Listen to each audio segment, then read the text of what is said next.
Baik, selamat pagi, siang, sore, malam bagi Bapak, Ibu, Kakak, Abang, atau siapa yang nonton video ini. Perkenalkan terlebih dahulu, nama saya William Napitipulu dari Prodi S1 Informatika dengan NIM 11S10.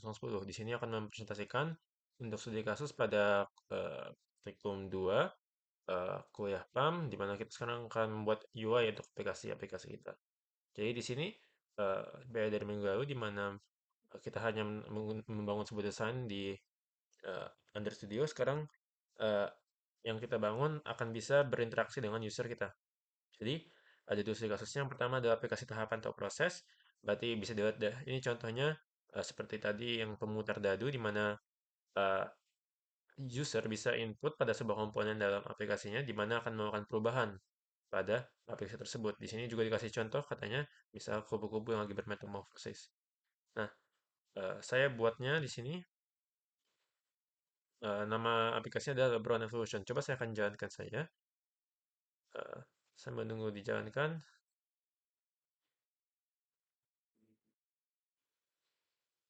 Eh, sorry. Oke, udah jalan. Jadi di sini dan sambil biar tidak terlalu lama saya langsung sekarang saja ya, pasang gradle nya. Jadi di sini LeBron James Evolution, di mana kita punya komponen sidebar ini kan, kita bisa melakukan input ke sini. Ya, bukan input sih, tapi kita bisa gerakan, dan ketika saya gerakan itu akan mengubah gambar di sini ya. Jadi perubahannya atau pemrosesan selanjutnya itu berubah pada eh, pergantian tahun pertama ya. Jadi beberapa pas tahun 2005, pas 2009, dan seterusnya sampai 2024, di mana ini tahun terakhirnya sementara. Oke, dan coba kita lihat programnya gimana cara aplikasinya itu terbangun. Oke, jadi pertama kita langsung saja ke main activity-nya. Jadi main activity-nya seperti biasa, kita ya sebenarnya pertama kita harus siapkan theme-nya dulu ya. Oke, UI theme-nya dulu. Si theme-nya saya gunakan yang sama seperti nggak udah dengan As, karena memang saya suka color scheme ini. Oke, dan tidak ada yang beda satu dari minggu lalu di sini. Tipografinya juga sama. Untuk pewarnanya ya juga sama. Jadi kayaknya langsung saja sih bagian sini ya. Oke, dan bagaimana cara ini semua terbangun? Ya pertama kita harus panggil dulu, buat dulu fungsi utama kita ya, yang akan bangunnya, yaitu ini Lebaran Version App. Jadi di sini hanya akan uh, set background kita semuanya bersama dengan uh, komponen utama kita ini, dan juga panggil Lebaran Version Fader yang terjadi di bawah sini ya. Nah, ini jadi yang berfungsi untuk ini komponen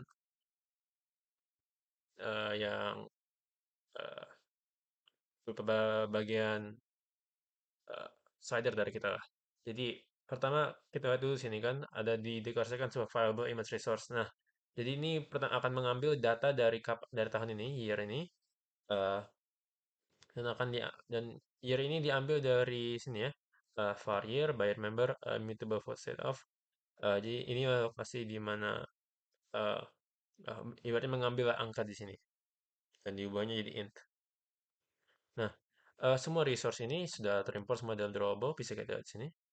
Ini semua gambar yang akan ditampilkan dari sini, dan itu sesuai dengan tahunnya. Ya, ya tergantung apa di KPV dalam year itu. Itulah drawable yang akan dipasang. Lanjut dari sini, kita gunakan sistem grid seperti biasa, dan disinilah card yang akan mengenerate image-nya.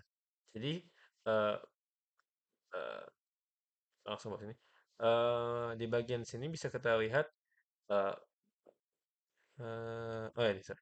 Image-nya menggunakan dari paint resource, dan akan cara kita mendapat deskripsinya itu, kita tadi kan variabelnya itu kirim itu sebuah float kan.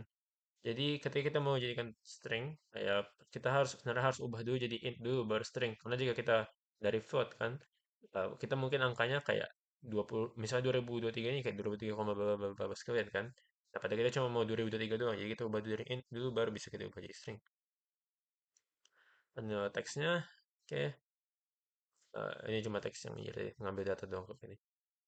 Dan ini slider tadi, jadi value range-nya antara 2023 sampai 2024, dan ya ibaratnya itu memiliki sebuah value eh, yang bisa juga nanti dibaca oleh card kita dari di atas tadi. Oke, dari sini Mungkin langsung saya buka saja Gradle datanya dan seperti minggu lalu saya tidak bisa eh, mengupdate ke versi Gradle absolut paling baru. Saya hanya bisa di 8,82 jadi ada dinampilkan ada error ini tapi sebenarnya ini masih bisa juga jalan dengan baik saja di aplikasi saya jadi saya tidak anggap ini eh, kesalahan terlalu berat. Oke.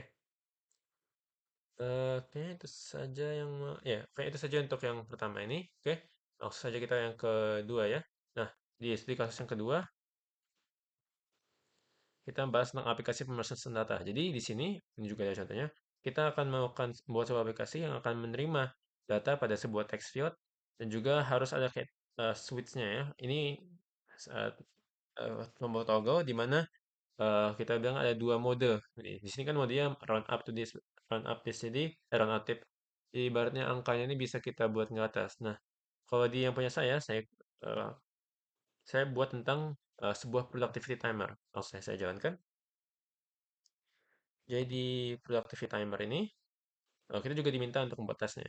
Productivity timer ini itu kita menginput kerja kita berapa waktu kerja kita berapa panjang dan kita juga menginput eh, kita mau berapa lama waktu istirahatnya. Dan di sini kita bisa dikasih rekomendasi berapa lama sebenarnya sebaiknya kamu akan istirahat. Jadi misal saya bikin saja, saya akan kerja sama 30 menit dan saya mau istirahat 3 menit saja. Nah, kan dibilang bahwa kita bekerja terlalu banyak sini kan.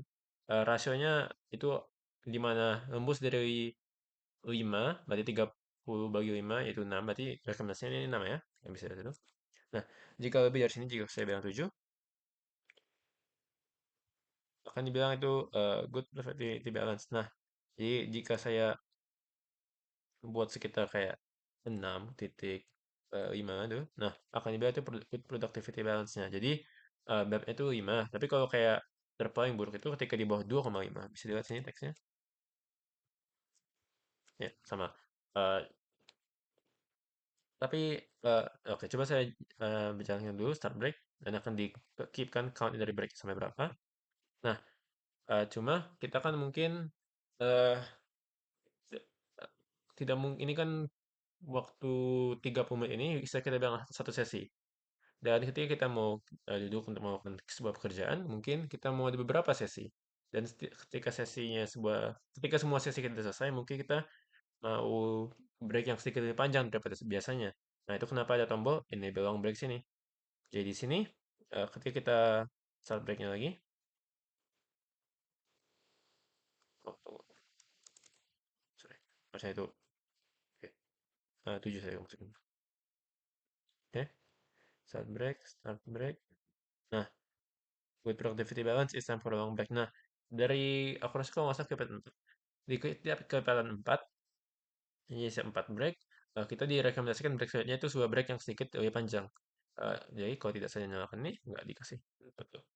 Oke, coba kita lihat sedikit saya dari gimana cara terbangun codingan ini, aplikasi ini. Kita lakukan seperti biasa, ini tidak terlalu berubah. Maka saya pakai di bagian yang sini. Lebih enak yang halamannya putih ini aja. Oke, langsung saja ke bagian ini di mana aplikasi terbangun ya. Jadi kita perlu 4 variable di sini. Semuanya sebuah mutable setup, berarti bisa berubah datanya. Oke, jadi pertama ada work time input, ya tahu lah ini apa. Dari namanya mungkin apakah ini apa ini. Dan work time sama break time ini, jadi itu data yang di bawah ya. Jadi bisa nilainya integer atau enggak juga no. Oke, Rangers itu ya ini cara terbangun aplikasinya. Aku rasa tentang grade system tidak perlu saya jelaskan terlalu dalam lagi. Oke, lanjut saja. Oke, jadi tombol ini ada tombol kita ya. Jadi itu kerjakan tombolnya itu manggil bagian file on click-nya di mana on click itu akan menambahkan break counter kita yang tadi variable udah di bawah di atas tadi ya. Jadi break counter ini akan bertambah dan akan diperiksa di bagian bawah sini di di bawah lagi.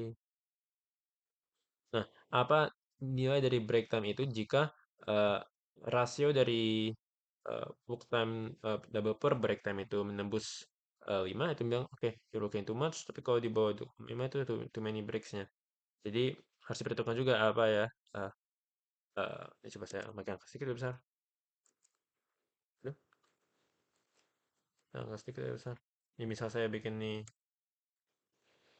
too many breaks, right? To focusing more. It's time to for a long break. Itu kan ada tuh pasti. Oke, jadi aku rasa itu saja mungkin untuk bagian penjelasannya tidak terlalu rumit. Dan nembus dari sini, aku rasa harus saya jalankan graduate-nya sambil nunggu ini. Tapi sambil nunggu itu juga, bagaimana saya jalankan testingnya ya. Jadi testingnya ada 8 tes yang saya buat sini.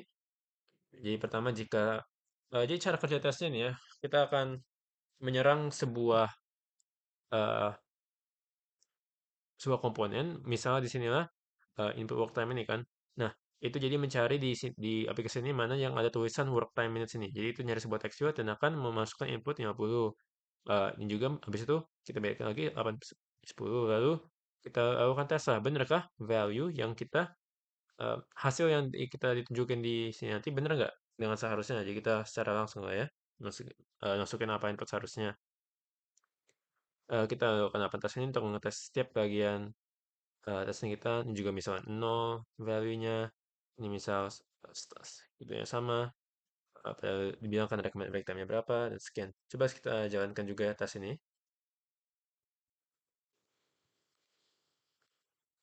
Oke, tesnya akan berjalan sekarang.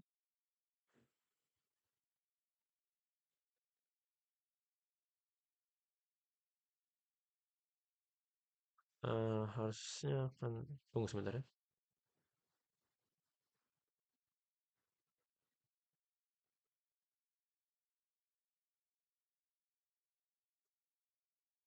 Oke, ini makan waktu lebih banyak daripada saya pikirkan. Oh, oke. Nah, bisa lihat kan itu masuk input sendiri, dilakukan ceknya, dan di sini eh ya tunggu dulu lah sampai tes siapa. Nah, bisa lihat kan itu semua input yang sudah saya tadi kan baru tadi ada yang no no tadi saya katakannya. Oke,